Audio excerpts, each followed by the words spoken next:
So next we have another very important problem है ना, ये देखिए पूछी गई किस एग्जाम में.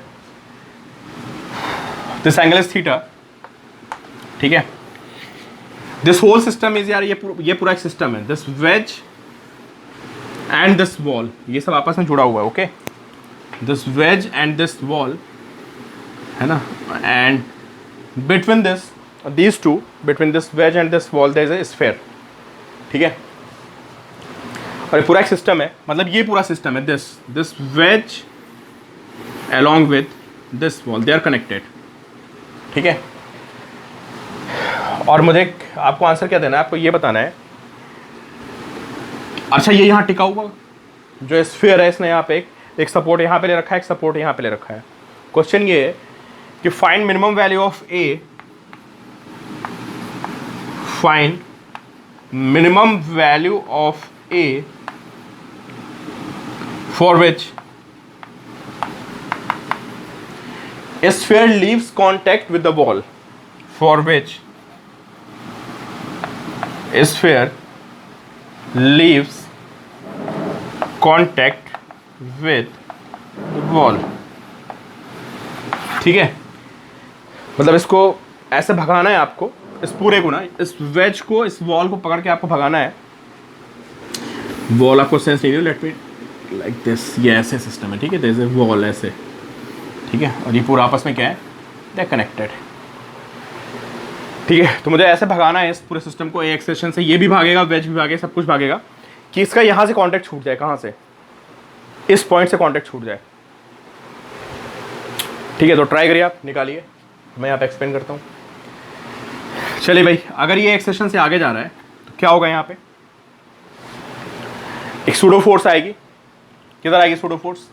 आप समझ गए होगे यार कि जब भी कोई चीज़ भाग रही होती है ना, और मैं कहीं को डिस्क्राइब करना होता है, ठीक है, मतलब सिस्टम में, जिस सिस्टम में वो चीज़ रखी हुई है, ब्लॉक है, पुली है, जो भी है, अगर वो सिस्टम ही भाग रहा है, लिफ्ट भाग रही है, वेज भाग रही है, तो ये सारी प्रॉब्लम्स हमारी उससे होती हैं सूडो फोर्स से. ठीक है, तो this expression is a, and अपने आप को मैं इस वेज के ऊपर बिठा लेता हूँ यहाँ पे, और मैं यहाँ पे बैठ के सब कुछ डिस्क्राइब करने वाला हूँ. ठीक है, तो क्वेश्चन तो आपको समझ में आ गया है कि फॉर व्हाट एक्सप्रेशन है. समझ रहे हो आप? सूडो फोर्स पीछे लगेगा ना, इधर ऐसे लगेगा सूडो फोर्स पीछे की तरफ. तो आप जब सूडो फोर्स पीछे लगेगा तो यहाँ से कांटेक्ट उसका हट जाएगा. देखते हैं भाई. तो दिस वाइस, ओके, चलिए देखते हैं स्फीयर पे कौन कौन से फोर्सेस हैं. This is sphere. कांटेक्ट छोड़ने का मतलब होता है नॉर्मल एक्शन जीरो. पहले आप ये समझो, कांटेक्ट छोड़ने का मतलब है कि नॉर्मल एक्शन इज जीरो. इसका अगर यहाँ पे कांटेक्ट छूट गया तो there is no normal action. यहाँ पे कोई नॉर्मल एक्शन नहीं आएगी. यहाँ पे नॉर्मल एक्शन ऐसे आएगी, and it's weight, of course weight होगा इन डाउनवर्ड डायरेक्शन. और यहाँ पे तो कांटेक्ट छूट ही चुका है, ये ऊपर जाने को रेडी हो चुका है. ठीक है, तो there is no normal action and there is a pseudo force along this direction M A. This is pseudo force. इतना मैंने आपको बनाया. Normal action must pass through centre. ठीक है, तो normal action, this is normal action which is passing through centre as the surface is perpendicular to radius. ये diagram बन गया. अभी भी सॉल्व कर सकते हो आप. चलिए, अगर आपने सॉल्व नहीं किया है तो स्टिल यू कैन ट्राई. अब आप यहाँ बैठे हैं, आपने सारे फोर्सेस बना दिए, और अब आपको इसको बैलेंस करना है. यहाँ से कॉन्टेक्ट हट गया, यहाँ तो मैंने नॉर्मल एक्शन बनाई नहीं, मुझे यही तो करना था कि यहाँ से कॉन्टेक्ट छोड़ने का मतलब है कि नॉर्मल एक्शन बिकम जीरो. चलिए भाई, बड़ा आसान सा क्वेश्चन है. आप अब वीडियो पॉज करके अब ट्राई करो यार, जैसे आपको ट्राई करो. मैं सबसे इजी तरीका बताऊंगा. ठीक है, लामीज थ्योरम भी होती है, बहुत तरीके होते हैं.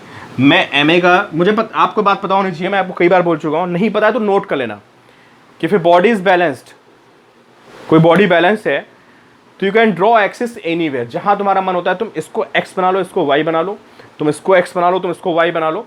तुम कहीं भी एक्स वाई बना सकते हो, और कहीं भी तुम किसी भी डायरेक्शन में two perpendicular directions you can take anywhere and you can balance all forces. ठीक है, तो मुझे समझ में आया, क्योंकि मुझे तो पता ही क्या करना है ना. तो this is M G sine theta. मैं अलॉन्ग द सरफेस फोर्सेस को बैलेंस कर दूंगा. So this will be M G sine theta, and as this angle is theta, so this will be M A cos theta. क्या करना है भाई मेरे को? एम जी साइन थीटा को इक्वेट मार देना है किसके साथ? एम ए कॉस थीटा के साथ. and we will find A is g tan theta. For this acceleration, this leaves contact with block, with the wall, ठीक है. This sphere leaves contact with the wall. अब इस problem को सोचो, ये नहीं किया प्रॉब्लम उसको देखा खत्म.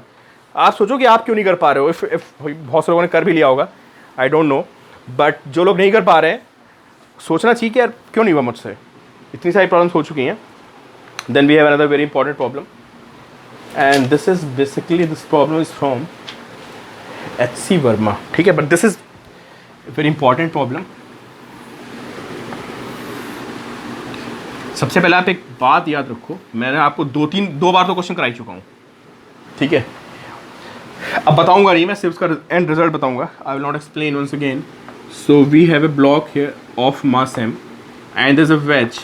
अगर मैं इस वेज को धक्का दे दूं बहुत तेजी से, तो for particular value of a this block remains at rest with respect to wedge and that acceleration is given by g tan theta.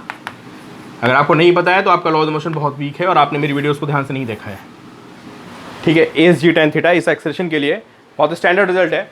This block remains at rest. और अगर मैं इसको इधर खींच दूं a एक्सेलरेशन से, तो for a is equal to g cot theta, ये फ्री फॉल कर जाता है. This block free falls. ये दो बातें आपको पता होनी चाहिए. चलिए अभी क्वेश्चन क्या है हमारा. क्वेश्चन बहुत डिफरेंट है. Small m and this is capital M is placed on a frictionless surface. अभी फ्रिक्शन की बात हो ही नहीं रही, तो सब कुछ frictionless पे. and ये टेबल है and there's a pulley system here. there's a pulley and there's a block of, चलो उसको मास m डैश कर देते हैं, ठीक है. सब कुछ स्मूथ है, सब कुछ स्मूथ, ठीक है. For what value of m dash, I guess मैंने थोड़ा डेटा चेंज कर दिया है ना, बट मोर और लेस कुछ नहीं था कि for what value of m dash m remains at rest, small m remains at rest with respect to wedge, ठीक है. स्मॉल m को रेस्ट पे रहना है, ठीक है. This is small m, this has to be at rest. मतलब होगा क्या, m डैश नीचे जाएगा. m डैश बहुत भारी है, ठीक है. खैर भारी तो साइज से नहीं, बट m डैश. अच्छा एक बात बताओ, m डैश हल्का होगा तो क्या सिस्टम आगे नहीं जाएगा. मैं थोड़ा अपना स्टेटमेंट गलत बोल दिया मैंने. m डैश भारी हो या हल्का हो, कुछ भी हो, ये हमेशा इसको आगे खींचेगा, ठीक है. तो अभी आपको बताना है कि m डैश की किस वैल्यू के लिए this block remains at rest. मतलब रिमेन्स एट रेस्ट से मतलब है इसके रिस्पेक्ट में m डैश नीचे जाने का, वेज आगे जाने की, और वेज के साथ साथ ये ब्लॉक इस पे वेज पे चिपक गया है, ये कंडीशन है.